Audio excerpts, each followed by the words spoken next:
Mon nom est Sabine. J'ai 28 ans, et aujourd'hui, dans ce cabinet d'avocat au cœur de Paris, j'ai vu le masque tomber du visage de mes parents. Pendant 15 longues années, ils m'avaient complètement oublié, abandonné comme un vieux jouet dont on ne veut plus. C'était mon oncle Marcel qui m'avait recueilli, qui m'avait élevé, qui m'avait aimé comme sa propre fille. Et maintenant qu'il repose en paix, voilà que ces étrangers qui partagent mon sang réapparaissent, le sourire aux lèvres, les yeux brillants de cupidité. Ils sont entrés dans le cabinet comme s'ils étaient chez eux, ma mère portant un tailleur Chanel, mon père arborant une montre Rolex rutilante. Ils ne m'ont même pas regardé. Pas un mot, pas un geste, pas la moindre tentative de justifier leur absence.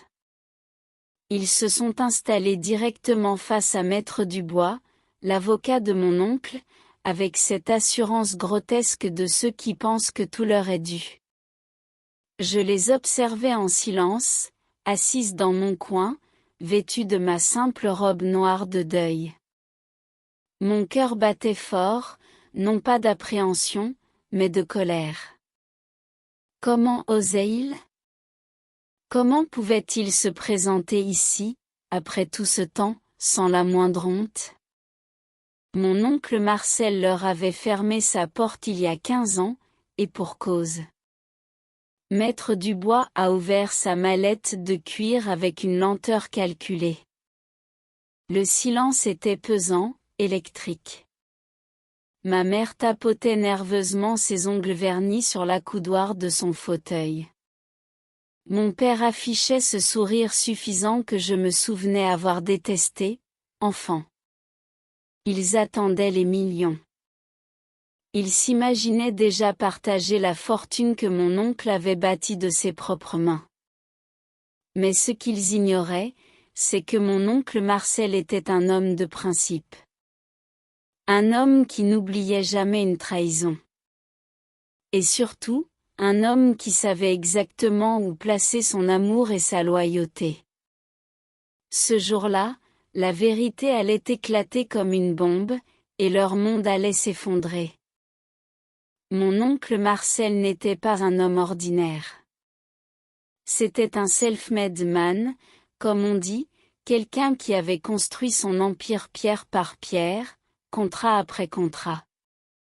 Parti de rien, fils d'ouvrier, il avait monté sa propre entreprise de construction qui était devenue l'une des plus prospères de la région parisienne.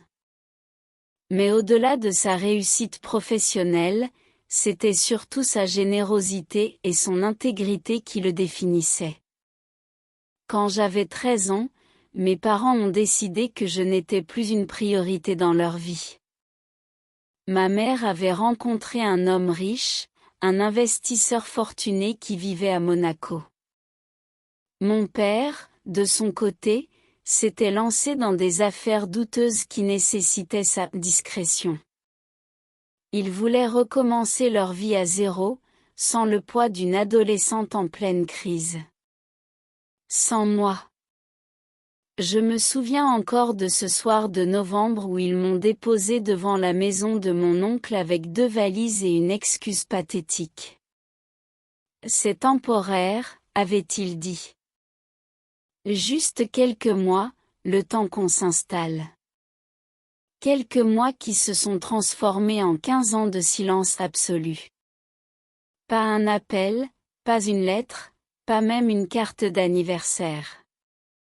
Mon oncle Marcel m'a accueilli les bras ouverts, sans poser de questions. Il était célibataire, sans enfant, et je pense qu'au fond de lui, il avait toujours rêvé d'être père. Il m'a inscrite dans le meilleur lycée de Paris, m'a soutenue pendant mes études d'architecture, m'a appris la valeur du travail et de l'honnêteté. Il était mon père, mon mentor, mon héros. Pendant ces 15 années, il ne m'a jamais fait sentir que j'étais un fardeau. Au contraire, il répétait souvent que j'étais la plus belle chose qui lui soit arrivée. Nous étions une vraie famille, lui et moi. Nous dînions ensemble tous les soirs, nous parlions de tout, nous rions, nous pleurions. Il était ma maison, mon refuge, ma certitude dans un monde incertain. Quand le cancer l'a emporté il y a 3 semaines, j'ai eu l'impression que le ciel me tombait sur la tête. J'ai pleuré toutes les larmes de mon corps, seul dans sa grande maison devenue soudainement vide et silencieuse. Les funérailles ont été simples mais dignes, exactement comme il l'aurait voulu. Et pas une trace de mes parents, évidemment. Mais voilà qu'une semaine après l'enterrement, Maître Dubois m'a contacté pour la lecture du testament. Et mystérieusement, mes parents ont également été convoqués. J'étais perplexe. Comment avait-il même su que mon oncle était décédé? Comment avait-il obtenu les coordonnées de l'avocat? Ces questions tournaient en boucle dans ma tête alors que je me préparais pour ce rendez-vous fatidique. Continuez à lire pour découvrir ce qui s'est réellement passé lors de cette lecture de testament explosive, et comment la vérité a éclaté au grand jour. Le cabinet de Maître Dubois se trouvait dans le 8e arrondissement, au 3e étage d'un immeuble haussmannien élégant. J'étais arrivé en avance, comme toujours, une habitude que mon oncle m'avait inculquée.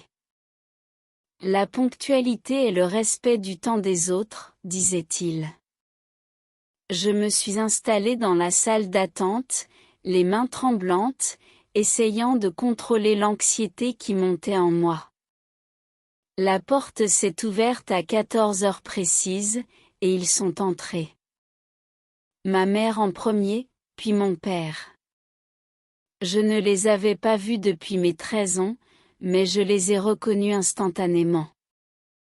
Ma mère avait pris du poids, ses cheveux étaient plus clairs, presque platine, et elle portait trop de maquillage. Mon père avait vieilli, ses tempes grisonnantes, son ventre plus proéminent, mais il avait toujours ce même regard froid et calculateur. Ils se sont figés en me voyant. Une fraction de seconde où l'incertitude a traversé leur visage. Ma mère a ouvert la bouche comme pour dire quelque chose, mais aucun son n'en est sorti. Mon père a simplement détourné le regard, comme si j'étais invisible, comme si j'étais un fantôme de leur passé qu'ils préféraient ignorer. Sabine, a finalement murmuré ma mère d'une voix que j'ai trouvée fausse, théâtrale. Tu as tellement grandi. C'était tout? 15 ans d'absence, et c'était tout ce qu'elle trouvait à dire? Pas d'excuses, pas d'explication, juste cette remarque banale et creuse. J'ai serré les dents pour ne pas exploser. Mon père s'est raclé la gorge et a ajouté, « Nous sommes désolés pour ton oncle. » C'était un homme, bien. Même dans ses condoléances, il ne pouvait pas être sincère.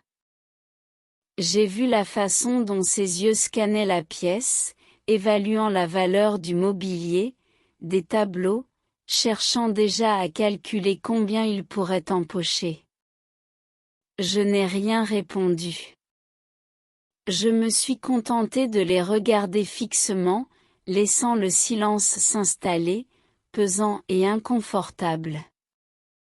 Je voulais qu'ils se sentent mal à l'aise, qu'ils réalisent l'absurdité de la situation. Mais ils étaient imperméables à toute forme de culpabilité, trop occupés à fantasmer sur l'héritage qui les attendait. La secrétaire de Maître Dubois nous a fait entrer dans son bureau. C'était une pièce spacieuse, aux murs couverts de bibliothèques remplies de codes juridiques et de dossiers. Un grand bureau en acajou trônait au centre, et derrière, Maître Dubois nous attendait, un homme d'une 60aine d'années, aux lunettes demi-lune et au regard perçant. « Mesdames, Monsieur, asseyez-vous, je vous prie, a-t-il dit d'une voix neutre, professionnelle. Mes parents se sont précipités sur les 2 fauteuils en cuir face au bureau, me laissant la chaise latérale, plus modeste.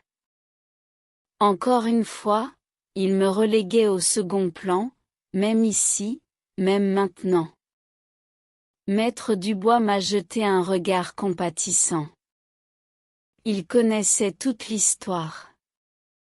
Mon oncle lui avait tout raconté, des années auparavant, quand il avait rédigé son testament. Il savait exactement qui étaient ces 2 personnes assises devant lui, et ce qu'ils avaient fait. Je pouvais lire une certaine satisfaction dans ses yeux, comme s'il attendait ce moment depuis longtemps. Nous sommes réunis aujourd'hui pour la lecture du testament de Monsieur Marcel Beaumont, a-t-il commencé solennellement, ouvrant le dossier devant lui. Mes parents se sont redressés sur leur siège, l'attention soudainement aiguisée. C'était pathétique de les voir ainsi, tels des vautours autour d'une carcasse. Mais le meilleur restait à venir, et je ne le savais pas encore moi-même. Maître Dubois a ajusté ses lunettes et commencé à lire d'une voix posée. Je sous-signais, Marcel Beaumont, saint de corps et d'esprit au moment de la rédaction de ce testament, souhaite faire les dispositions suivantes concernant mes biens après mon décès. Ma mère se penchait tellement en avant qu'elle semblait prête à bondir par-dessus le bureau. L'avocat a continué, détaillant méthodiquement les actifs de mon oncle, la maison familiale à Neuilly-sur-Seine, estimée à 3 millions d'euros, l'appartement à Paris dans le Marais, l'entreprise de construction évaluée à 15 millions d'euros, les comptes bancaires, les investissements boursiers, les œuvres d'art. La liste semblait interminable, et je découvrais moi-même l'ampleur de la fortune de mon oncle. J'avais toujours su qu'il était aisé, mais pas à ce point. Il vivait simplement, sans ostentation, conduisant une voiture modeste, portant des vêtements ordinaires. Son luxe à lui était l'éducation, les livres, les voyages culturels. Il m'avait emmené visiter tous les musées d'Europe, m'avait fait découvrir l'architecture de Gaudí à Barcelone, les temples de Grèce, les châteaux de Loire. Pendant que Maître Dubois énumérait ses biens, je regardais mes parents. Leurs yeux brillaient littéralement de convoitise. Ma mère avait agrippé la main de mon père, et ils échangeaient des regards entendus, calculant déjà comment ils allaient dépenser leur part. C'était écœurant de voir à quel point l'argent les transformait en créatures cupides et voraces. Le total des actifs s'élève à environ 23 millions d'euros, a annoncé Maître Dubois. Un silence lourd est tombé sur la pièce. 23 millions. C'était une somme vertigineuse, bien au-delà de ce que mes parents avaient imaginé. Je les ai vus faire des calculs mentaux, divisant probablement cette fortune par 3, s'imaginant déjà millionnaires. Mon père a été le premier à briser le silence. Bien sûr, nous comprenons que Marcel ait voulu laisser quelque chose à Sabine. Après tout, il s'en est occupé pendant quelques années. Quelques années? Quelques années? J'ai senti ma mâchoire se crisper. 15 ans de sa vie, 15 ans d'amour inconditionnel, réduit à quelques années, comme s'il s'était agi d'un babysitting prolongé. Ma mère a renchéri avec un sourire mielleux qui m'a donné envie de vomir. Nous pensons qu'une division équitable serait appropriée. Sabine pourrait recevoir, disons, 5%? C'est déjà généreux pour quelqu'un qui n'est pas de son sang direct. Pas de son sang direct? J'étais sa nièce, sa famille, bien plus que ces deux parasites ne l'avaient jamais été. Maître Dubois les a regardés avec une expression indéchiffrable. Il a refermé le dossier qu'il lisait et en a sorti un autre, plus épais, scellé d'un ruban rouge.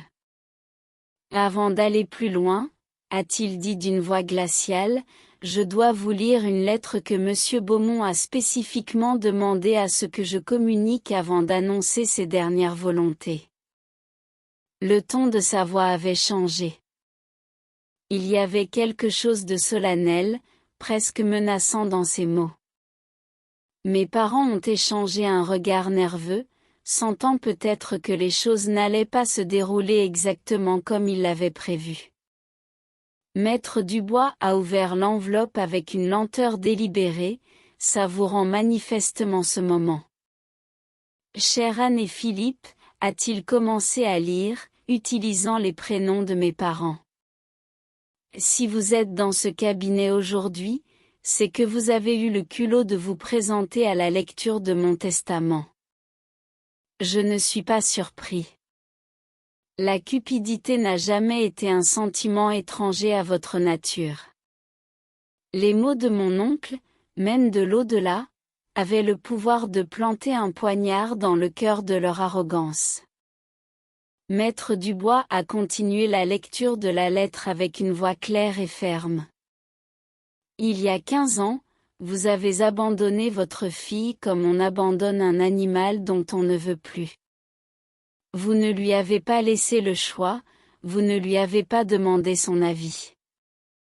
Vous l'avez déposée chez moi avec 2 valises et des promesses vides, puis vous avez disparu sans laisser de traces.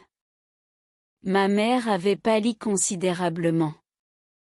Elle tripotait nerveusement son collier de perles, le regard fuyant. Mon père, lui, affichait toujours cette façade d'arrogance, mais je pouvais voir une veine battre frénétiquement sur sa tempe. L'inconfort se lisait dans chacun de leurs gestes, mais ils restaient silencieux, pétrifiés par les mots de mon oncle. Pendant toutes ces années, poursuivait la lettre, pas un appel, pas une visite, pas le moindre signe de vie. Vous avez raté son entrée au lycée, son baccalauréat avec mention, ses anniversaires, ses chagrins d'adolescente, ses victoires, ses doutes. Vous avez raté toute une vie, et sa vie, parce que vous étiez trop égoïste, trop centré sur vos propres désirs pour être des parents. Chaque mot était un coup de marteau sur l'enclume de leur conscience inexistante. J'étais assise là, immobile, les larmes coulant silencieusement sur mes joues. Entendre les mots de mon oncle, sa défense posthume de moi, c'était à la fois douloureux et libérateur. Quelqu'un m'avait aimé inconditionnellement, quelqu'un avait vu leur trahison pour ce qu'elle était. Sabine est devenue la fille que je n'ai jamais eue, continuait la lettre. Elle est brillante, généreuse, travailleuse, intègre. Elle a toutes les qualités que vous n'avez jamais possédées. Elle est mon héritage véritable, bien plus précieux que tous les millions que je pourrais laisser derrière moi. Elle a rempli ma vie de lumière et de sens quand j'aurais pu finir seule et amère. Ma mère a finalement craqué. Marcel était toujours si dramatique, a-t-elle murmuré d'une voix tremblante, tentant pathétiquement de minimiser l'impact de ses paroles. Mais Maître Dubois l'a fusillée du regard, un regard si dur qu'elle s'est immédiatement tue, se recroquevillant dans son fauteuil comme une enfant prise en faute. J'ai souvent pensé à ce moment, reprenait la lettre, où vous vous présenteriez ici, le sourire aux lèvres, les yeux brillants de cupidité, persuadé que vous alliez empocher des millions. J'ai imaginé vos visages, votre assurance grotesque, votre absence totale de remords. Et j'ai pris ma décision en conséquence, une décision que je ne regrette pas une seule seconde. Le silence dans la pièce était devenu assourdissant. On aurait pu entendre une mouche voler. Mon père s'était raidi, commençant manifestement à comprendre que leur plan allait s'effondrer.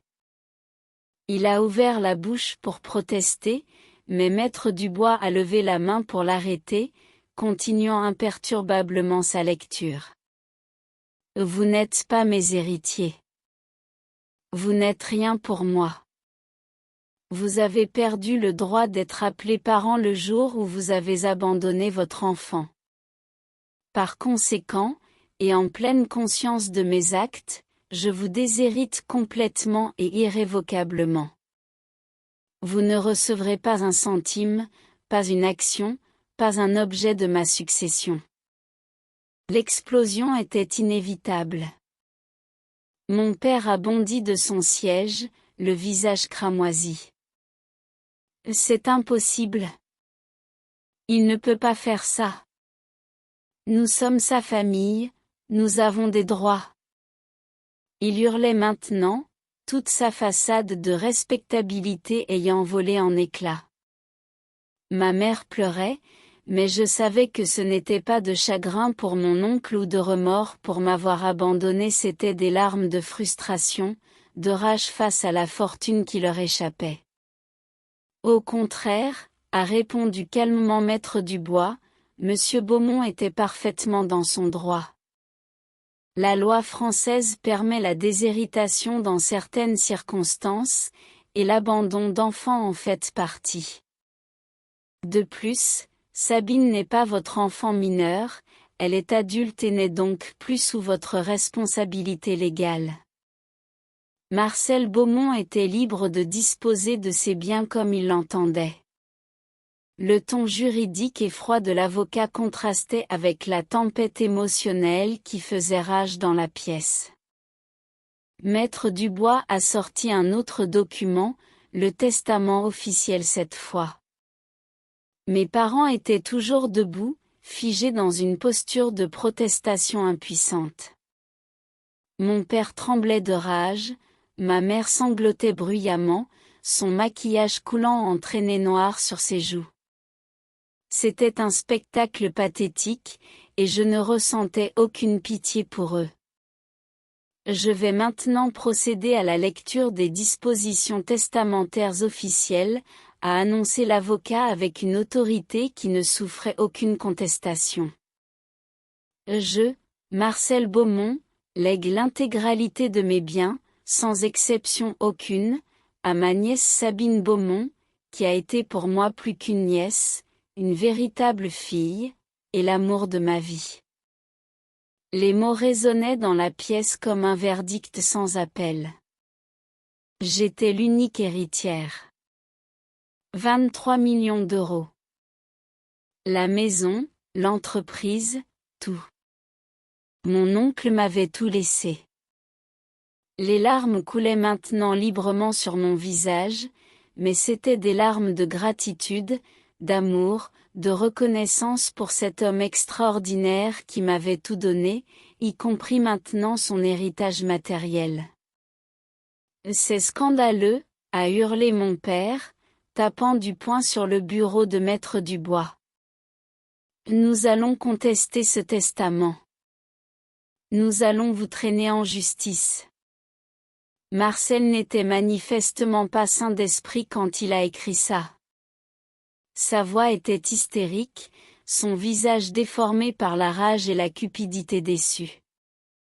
C'était presque comique de voir cet homme qui n'avait pas adressé un mot à sa fille en 15 ans réclamer maintenant ce qu'il considérait comme son dû. Maître Dubois est resté imperturbable.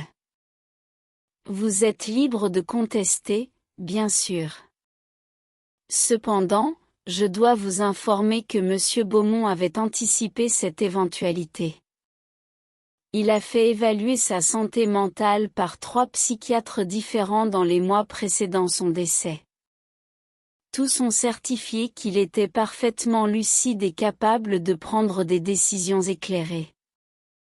De plus, le testament a été rédigé il y a 5 ans, bien avant son diagnostic de cancer. Ma mère s'est effondrée dans son fauteuil, réalisant que leur bataille était perdue d'avance. « Comment as-tu pu » m'a-t-elle soudain lancé, le regard accusateur. « Tu as retourné Marcel contre nous. Tu lui as monté la tête. C'est de ta faute si nous sommes déshérités. » Son accusation était tellement absurde, tellement déconnectée de la réalité que j'en suis restée bouche bée pendant quelques secondes. Puis quelque chose en moi a cédé. 15 ans de silence, 15 ans de douleurs refoulées, 15 ans de questions sans réponse ont explosé d'un coup. « L'est ma faute » ai-je crié, me levant à mon tour. « Vous m'avez abandonné. Vous avez choisi votre nouvelle vie sans moi.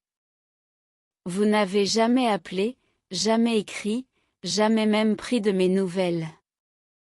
Et maintenant vous osez me blâmer ? » La rage que je ressentais était purificatrice. Toutes ces années où j'avais intériorisé la douleur de l'abandon, me demandant ce que j'avais fait de mal, pourquoi je n'étais pas assez bien pour mes propres parents. Maintenant, je comprenais enfin que ce n'était pas moi le problème. C'étaient eux, leur égoïsme, leur incapacité à aimer quelqu'un d'autre qu'eux-mêmes. Je n'ai pas eu besoin de monter la tête à mon oncle contre vous, ai-je continué, ma voix tremblant d'émotion. Vous l'avez fait vous-même le jour où vous m'avez laissé sur son pas de porte. Il vous a jugé sur vos actes, pas sur mes paroles. Et apparemment, il a vu exactement ce que vous étiez, des parasites sans cœur et sans âme. Mon père a fait un pas vers moi, menaçant, mais Maître Dubois s'est interposé. « Je vous conseille de partir maintenant » a-t-il dit d'un ton glacial. « Avant que je n'appelle la sécurité. Vous n'avez plus rien à faire ici. Ce testament est valide, légal, et incontestable. Toute tentative de le contester ne fera que vous coûter cher en frais d'avocat pour aucun résultat. » Mes parents sont restés là encore quelques instants, cherchant désespérément un argument, une échappatoire, quelque chose qui pourrait inverser la situation. Mais il n'y avait rien. Mon oncle avait tout prévu, chaque détail, chaque contestation possible. Il m'avait protégé même après sa mort, et cette pensée m'a rempli d'une tendresse infinie pour cet homme merveilleux. « Vous allez le regretter » a finalement craché ma mère en se levant, son visage déformé par la haine. « Tu es comme lui, égoïste et manipulatrice. Tu verras, l'argent ne fait pas le bonheur. » L'ironie de ces paroles, venant d'une femme qui venait de se battre pour un héritage qu'elle n'avait pas mérité, n'échappait à personne dans la pièce. Ils sont sortis en claquant la porte, laissant derrière eux un silence abasourdi. Une fois mes parents partis, je me suis effondrée sur ma chaise, vidée de toute énergie. Les émotions de la dernière heure m'avaient épuisée, la colère, la tristesse, le soulagement, la gratitude. Maître Dubois m'a tendu un verre d'eau que j'ai bu d'une traite, mes mains tremblant encore. Il m'a laissé reprendre mes esprits, patient et compréhensif. « Votre oncle était un homme remarquable » a-t-il finalement dit avec un sourire bienveillant. Quand il m'a confié la rédaction de son testament, il m'a raconté votre histoire. J'ai rarement vu quelqu'un parler de quelqu'un d'autre avec autant d'amour et de fierté. Vous étiez toute sa vie, mademoiselle Beaumont. Ces mots ont rouvert les vannes de mes larmes, mais c'étaient des larmes douces, presque apaisantes. Nous avons passé l'heure suivante à discuter des aspects pratiques de la succession. L'entreprise de construction avait besoin d'une direction, les propriétés nécessitaient une gestion, les comptes bancaires devaient être transférés. C'était écrasant de soudainement se retrouver responsable d'un tel patrimoine. J'avais 28 ans, j'étais architecte dans une petite agence, et maintenant je me retrouvais à la tête d'un empire immobilier. Votre oncle a également laissé des instructions concernant l'entreprise, m'a informé Maître Dubois. Il avait nommé un directeur général de confiance pour gérer les opérations quotidiennes. Vous aurez le temps d'apprendre, de comprendre le fonctionnement avant de prendre des décisions importantes. Il a pensé à tout pour vous faciliter la transition. Même mort, mon oncle continuait de prendre soin de moi, de m'ouvrir des chemins. Mais ce n'était pas l'argent qui me préoccupait le plus en cet instant. C'était la maison.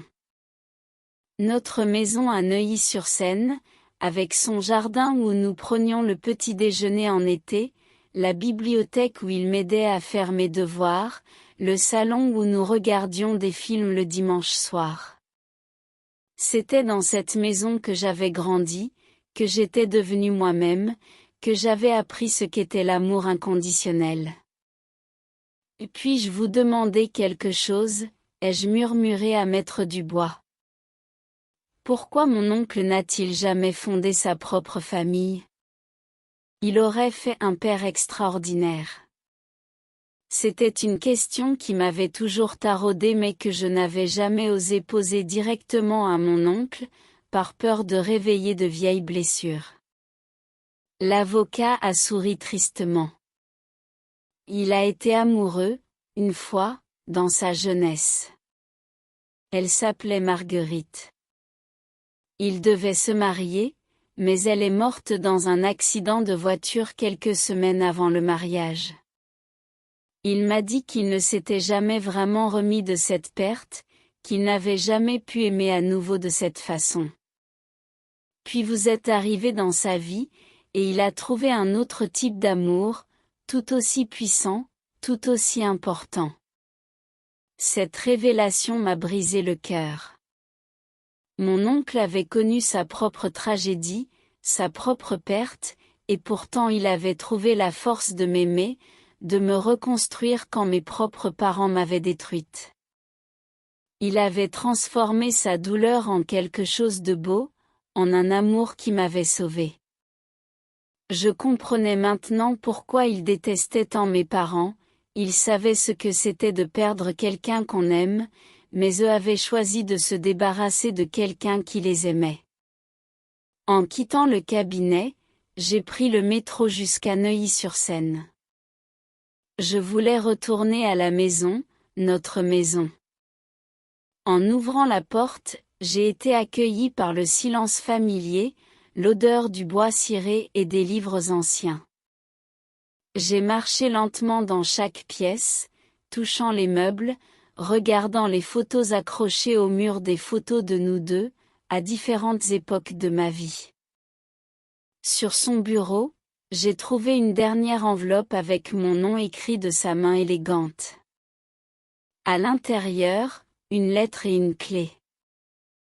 Ma chère Sabine, commençait la lettre, si tu lis ces mots, c'est que je ne suis plus là. Ne pleure pas trop longtemps. J'ai vécu une vie pleine et heureuse grâce à toi. Cette clé ouvre le coffre dans la cave. À l'intérieur, tu trouveras les journaux que j'ai tenus pendant toutes ces années. Je voulais que tu saches combien chaque jour passé avec toi a été précieux.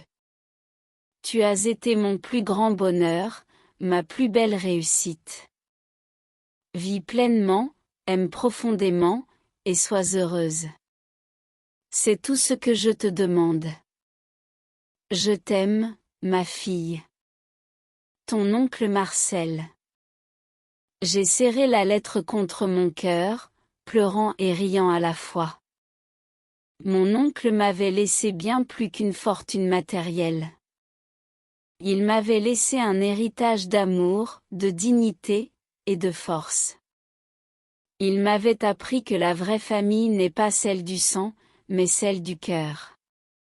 Et surtout, Il m'avait montré que j'étais digne d'être aimé, quoi qu'en pensent ceux qui m'avaient abandonné. 6 mois ont passé depuis cette journée mémorable dans le cabinet de Maître Dubois. J'ai repris l'entreprise de mon oncle, travaillant aux côtés du directeur général qu'il avait choisi. Nous construisons des logements sociaux, un projet qui lui tenait particulièrement à cœur. Je n'ai plus jamais eu de nouvelles de mes parents, et c'est très bien ainsi. Chaque soir, je rentre dans notre maison de Neuilly-sur-Seine, et je sens sa présence bienveillante. J'ai lu tous ses journaux, découvrant l'étendue de son amour pour moi, page après page. Il racontait mes premiers jours chez lui, mes progrès à l'école, mes petites victoires et mes grandes peurs. Il décrivait sa fierté de me voir grandir, sa joie de m'avoir dans sa vie. L'argent ne m'intéresse pas vraiment. Ce qui compte, c'est l'héritage invisible qu'il m'a laissé, ses valeurs, sa générosité, son intégrité. Je fais fructifier son entreprise non pas pour m'enrichir, mais pour honorer sa mémoire en aidant les autres, comme il m'a aidé. Je finance des bourses d'études pour des jeunes abandonnés, je soutiens des associations pour enfants en difficulté. Mon oncle Marcel m'a appris la leçon la plus importante de ma vie, la vraie richesse n'est pas dans un compte en banque, mais dans les liens que nous créons, dans l'amour que nous donnons, dans les vies que nous touchons.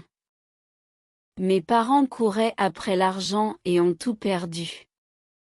Mon oncle a donné de l'amour et a tout gagné. Et moi, je suis devenue l'héritière de ce qui compte vraiment, un cœur généreux et la certitude d'avoir été profondément aimée.